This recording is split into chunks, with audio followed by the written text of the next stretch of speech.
सभी विद्यार्थियों को मेरा नमस्कार। तो प्यारे बच्चों, आज की वीडियो में हम प्रारंभ करेंगे जो हमारा अध्याय है सूक्त्य। सूक्त्य होता है सुंदर वचन रूपी जो होती हैं उक्तियाँ। तो नवम अध्याय है हमारा। तो सूक्त्य अयम पाठ है मूलतः तमिल भाषया तिरुक्कुरल नामक ग्रंथात गृहीत अस्ति।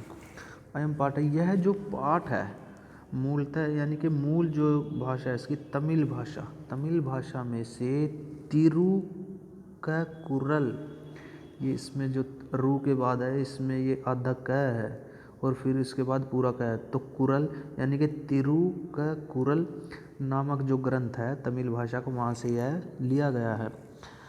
अयम ग्रंथ है तमिल भाषाया वेद इति कथ्यते।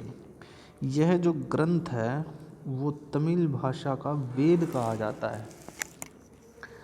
अस्य प्रणेता तिरुवल्लुवर वर्तते। इसके जो प्रणेता है वह तिरुवल्लुवर माने जाते हैं। प्रथम शताब्दी अस्य काल स्वीकृत अस्ति। प्रथम शताब्दी में इसका जो समय है वो प्रथम शताब्दी जो है वो स्वीकार किया जाता है।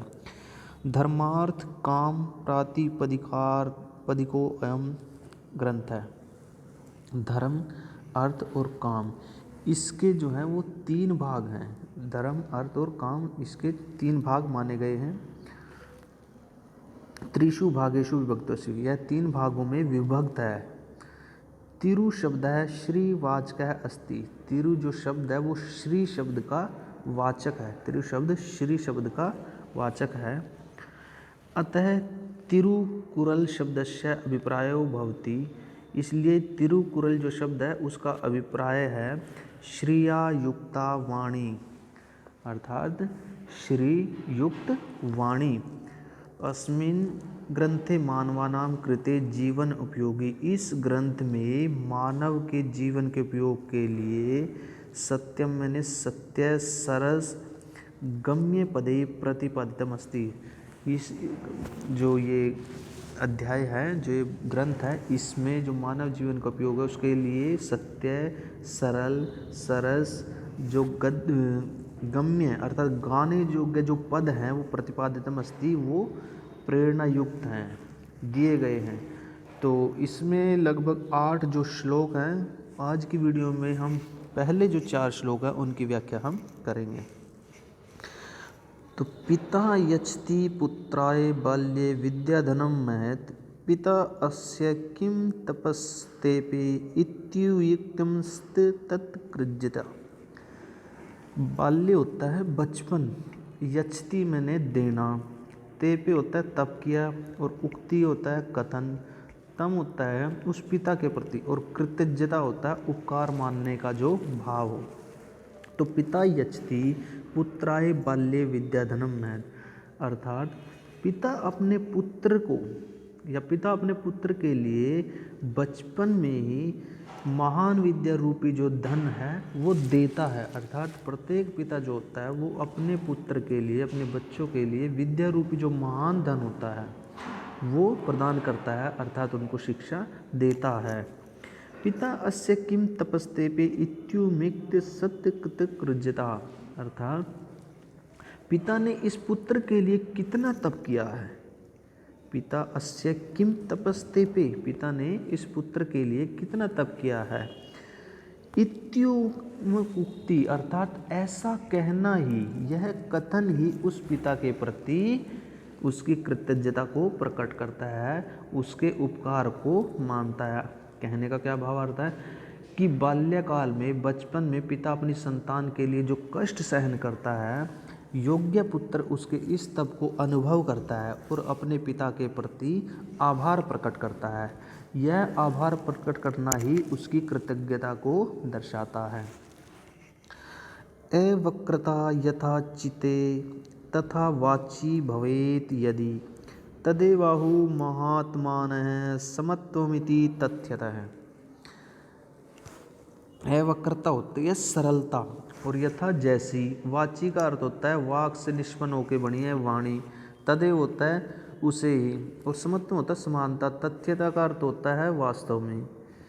कि अवक्रता यथा चिते, यदि जैसी सरलता मन में हो, तथा वाची भवेत यदि, और यदि वैसी ही वाणी में हो। प्रथम पंक्ति का भाव देखिए, वक्रता यथा चिते, कि जैसी सरलता मन में हो, चिते मन में हो, तथा वाची भवेत यदि, और यदि वैसी ही सरलता वाणी में हो, तदेव बाहु महात्मनः समत्वमिति तथ्यतः है। तो महात्मा लोग उसे समानता कहते हैं, या समानता की जो संज्ञा है वो देते हैं। यदि जैसी सरलता मनुष्य के मन में हो, वैसी ही वाणी में हो, तो महात्मा लोग उसे सच्चे रूप में समानता, मन और वचन रूपी समानता कहते हैं। महापुरुषों का मन जैसा निष्कपट होता है, वैसी उनकी वाणी भी निष्कपट होती है। तीसरा श्लोक देखिए, त्यक्त्वा धर्म प्रदाम वाचम परुषाम यो अभ्युदीरेत, परित्यज्य फलम पक्वम भुक्ते अपक्वम विमूढ़धि। धर्म प्रदान होता है धर्म को प्रदान करने वाली, और वाचम वाणी, परुषाम होता है कठोर, अभ्युदीरेत का अर्थ होता है बोले या बोलना, परित्यज्य होता है छोड़ना, पक्वम होता है पका हुआ, भुक्ते खाना, अपक्वम कच्चा, और विमूढ़धि मूर्ख वाचम वाणी को। तो त्यक्त्वा धर्म प्रदाम वाचम परुषाम यो अभ्युदीरेत, जो मूढ़ बुद्धि या जो अज्ञानी धर्म को प्रदान करने वाली वाणी को छोड़कर, उसको त्याग कर कठोर वाणी बोलता है, परुषाम कठोर, जो मूढ़ बुद्धि या अज्ञानी धर्म को प्रदान करने वाली वाणी को छोड़कर कठोर वाणी बोलता है, वह परित्यज्य फलम पक्व, अर्थात पके हुए फल को छोड़कर भुक्ते अपक्वम विमूढ़धि, वह अज्ञानी कच्चे फल को खाता है। भाव कहने का भाव क्या है कि कठोर वाणी को त्यागना, मधुर वाणी को, अर्थात कठोर वाणी को क्या करना चाहिए, त्यागना चाहिए, और मधुर वाणी को अपनाना चाहिए। चौथा श्लोक देखिए, विद्वांस एवं लोके अस्मिन् चक्षुष्मन्तः प्रकीर्तितः, अन्येषां वदने ये तु ते चक्षुर्नाम्नि मते। तो विद्वांस है, लोके होता है संसार में, चक्षुष्मंत होते हैं आंखों वाले, और प्रकीर्तिता होता है कहना या कहे गए हैं, ये जो तू करते तो अन्येषां होता है दूसरे, वदने मुख में, ते वे, चक्षु नामनी नाम मात्र की, मते माने जाना।